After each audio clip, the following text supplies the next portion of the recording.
What's up? It's Tom. Thanks for clicking on this video. We're going to talk about Brooks Lee. He has some odd splits, and maybe the weirdest one I've ever come across was just kind of browsing around on his baseball reference page the other day and wanted to share some observations. But first, I just want to send a big thank you to John Bonus and Aaron Gleeman for having me on the Gleeman and the Geek podcast, the Patreon version. I had a blast. John's on vacation, so I filled in for him and got to talk baseball with Gleeman for 2 hours on this episode. And again, just had the best time. It means a lot to me to have that opportunity, so I just wanted to thank them and also say, go check that out. Again, it's on their Patreon. A lot of people also in the comments had nice things to say. A lot of my Twins Daily buddies had a lot of nice things to say. So just want to say thank you, everybody.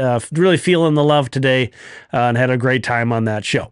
But back to Brooks Lee, just taking a look at an overview first before we get into kind of some of these observations I've had. There you see his baseball savant sliders and then a very brief look at his numbers from the past 2 seasons. You know, kind of coming into 2025, I was telling myself, this is a guy that usually has taken some time to get comfortable along his minor league journey. He would get promoted and then look a little out of sorts for a while, and then it would click and he would be like a superstar. And this is a formerly a top 40, top 50 consensus prospect. Some outlets even had him in the top 20. But, that prospect status only really gets you anything for so long.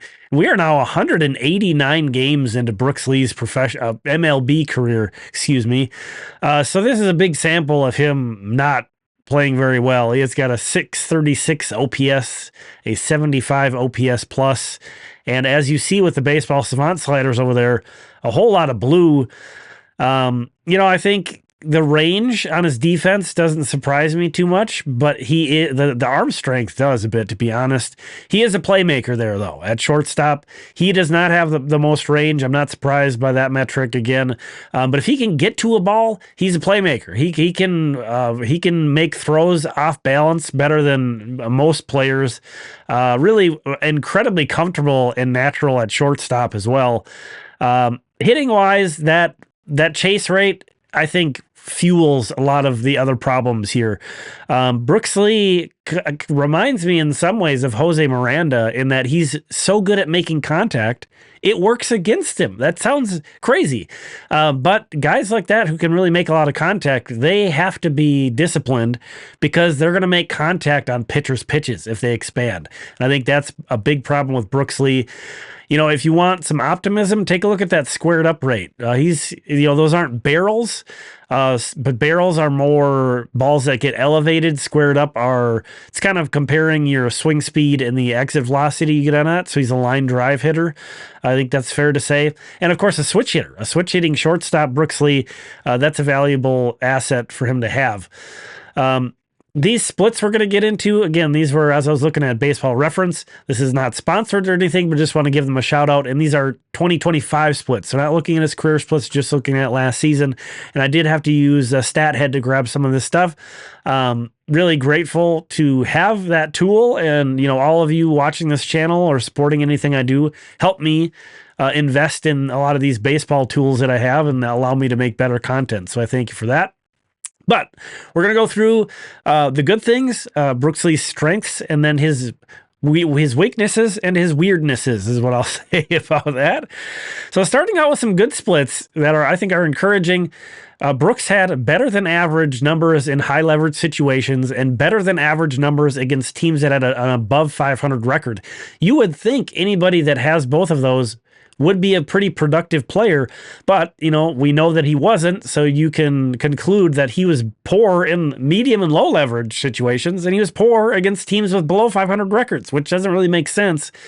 You'd figure in high leverage, again, starting pitchers, they're probably bearing down, trying to really give some extra oomph and throw their best pitches and then in high leverage late in games, you're facing the better relievers. So, you'd figure he would have a pretty bad numbers in those situations, and he has better numbers than average in those situations. Kind of the same concept with teams over 500. Better teams have better players, so it doesn't really make sense that he was better against good teams than bad teams. His strengths. Those splits, that's kind of stuff isn't necessarily sticky. That's more kind of interesting observations. Here's where we kind of drill down to things that I think are kind of sticky with Brooks Lee against power pitchers, which is sort of an odd way that Baseball Reference designates that. It's pitchers who are in the top third of strikeouts plus walks. Because it's kind of an odd metric, but it's basically guys that don't allow as many balls in play. Brooks Lee had a comfortably higher OPS than league average. I should call out these aren't massive splits, sample sizes, but Brooks did play 139 games last year, had over 500 plate appearances. So, I mean, this isn't nothing. It's 125 plate appearances. And that's, well over 100 points better than league average against power pitchers. So, you see down there, he had a +8 run value against four-seam fastball. So Brooks Lee, definitely a good fastball hitter. He's in the top 15th percentile in that run value versus four-seam fastballs you see down there. His weaknesses, though. You could probably conclude if he's good against fastballs, but he's not a good hitter. He's pretty bad against basically everything else. And then against like finesse ground ball pitchers, and he's the pitchers who are in the bottom third in fastball to ground ball outs. So guys who get a lot of ground ball outs, Brooks Lee is terrible compared to league average. See, league average is a 703 OPS against those classification of pitchers. Brooks Lee has a 450 OPS. So, and since we know that he chases too much, we can conclude he's chasing pitches below the zone or that just aren't very good pitches to hit low in the zone and just hitting weak ground balls and making outs. He had a -9 run value against sliders. Only 3 hitters were worse than that in a sample of 366. Similar story on changeups. So one of the absolute worst hitters in all of baseball against sliders and changeups. That is a concern. I've been stuck on 7,000 subscribers for over 600 days, I think. So I've seen a 7 in front of that number for so long. It's already been an incredible week for me. You could make my weekend if you can push me over this hump here. And you just want to call out to so many of you have been subscribed for years and years, and I really appreciate the audience I've built here. And it's so fun being able to talk baseball with you guys. But continuing on with Brooks Lee, here is that unbelievably weird split. He has when facing a starting pitcher the first time in a game. So this isn't necessarily the first ever time he's facing a starting pitcher. It's just the first at bat against a starting pitcher in a game. Brooks Lee had a 391 OPS last year and 124 plate appearances, a pretty decent sample. So much worse than league average. And then the second time, a 906 OPS. I had to look at this multiple times before I could even have it digest in my brain. How is that possible? You could understand that the more you face a starting pitcher, the better looks you're going to get. He's getting more tired as well, but you kind of understand what he's working with. As you can see, the league averages, there's a 20-point increase in OPS. That's probably not even as big as I was imagining it to be, but hitters do get better the second time. But nobody gets this better, this different. This is so weird. I can't imagine that this is one that's going to continue. I have to imagine his numbers are going to go up in the first time through the order, and then come back down to life a little bit, back down to reality that second time through the order. But just to contextualize those numbers, he ranked 206th out of 207 hitters who had at least 100 plate appearances facing a starting pitcher the first time in OPS. The only hitter worse was Jordan Walker of the Cardinals. He's had a rough go of it after being a big-time prospect and having a good rookie year. Flipping that over to the second time facing a starting pitcher, that 906 OPS, that was inside the top 15% of all hitters. Once again, there's another metric in which Brooks Lee was inside the top 15% of all hitters. And then to kind of further contextualize that is in his first time against starting pitchers, a worse OPS as a Twin than Mudcat Grant had, who was a pitcher. That's all of his plate appearances. And Mudcat Grant, he did to give him some credit for his hitting chops. He did hit a giant home run in the 1965 World Series as a hitter.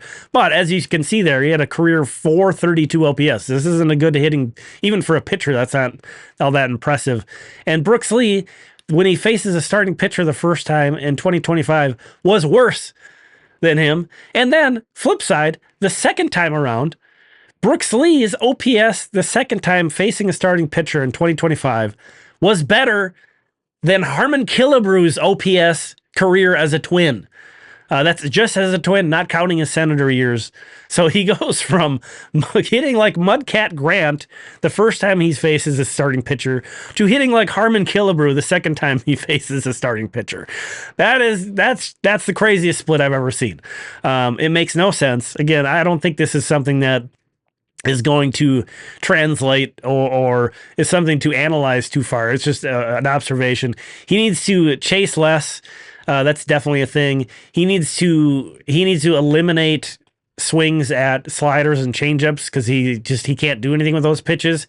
And he probably needs to, but he does need to try to look for those pitches. Since he's such a good hitter against fastballs, he doesn't really have to cheat. You know, if you're facing a velo guy, sometimes you feel like you got to cheat to catch up. I kind of trust his hands enough to, you know, maybe if he takes that approach, he'll come down a bit in how he does damage against fastballs. But if that's going to correlate with an improvement against sliders and changeups, it might be worth it. And, you know, that's so much easier for me to say sitting here and not facing major league pitchers. But, you know, and pitchers, I think it's been well documented how much the average velocity is going up over the years. But, you know, pitch tunneling, guys being able to disguise their pitches better. It's so much more difficult to pick up pitches, I think. And then a lot of pitchers are pitching backwards too. I don't want to make it sound like it's going to be easy for Brooks Lee or that we can really take it to the bank that he's going to improve. But there is some really weird stuff here. An incredibly important year for Brooks Lee. An incredibly important player. You know, I've talked in multiple conversations about how maybe my plan A with the infield would be to move Lee to second and then have Keishel kind of bouncing around between some positions and try to find a shortstop somewhere. That's much easier said than done. There's not a whole lot of good shortstops around, period. But I think it's much more likely the Twins roll with Brooks Lee. And if that doesn't work, maybe they accelerate Kaelen Culpepper a bit, crossing your fingers that he continues to play well and stays healthy. I could see that being the more likely scenario, but Brooks Lee is still, you know, again, I thought highly of him as a prospect. He has good contact skills. He needs to figure out how major league pitchers are attacking him and make that counter adjustment. That's the missing thing here. And that is what separates good prospects from major leaguers. You have to continuously do that in the major leagues. Josh Bell at 33 overwent a big time swing/approach change last season. Never stops. You got to keep evolving, and Brooks Lee's got to evolve to continue. Thank you for checking out this video. I really appreciate it. Me and Jamie Cameron's Patreon project, Limestone Pipeline, is up and rolling. We had a bunch of stuff come through. I had some Arizona Fall League highlights and a review of the Twins system weaknesses and strengths.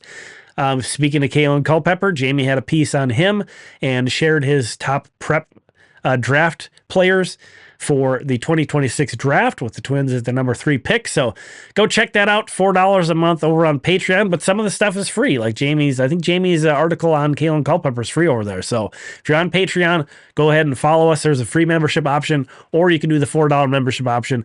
Please subscribe to the channel. Get me to 8,000. I would so appreciate it. We just wanted to talk some baseball as I had a half day of PTO. Have a great weekend.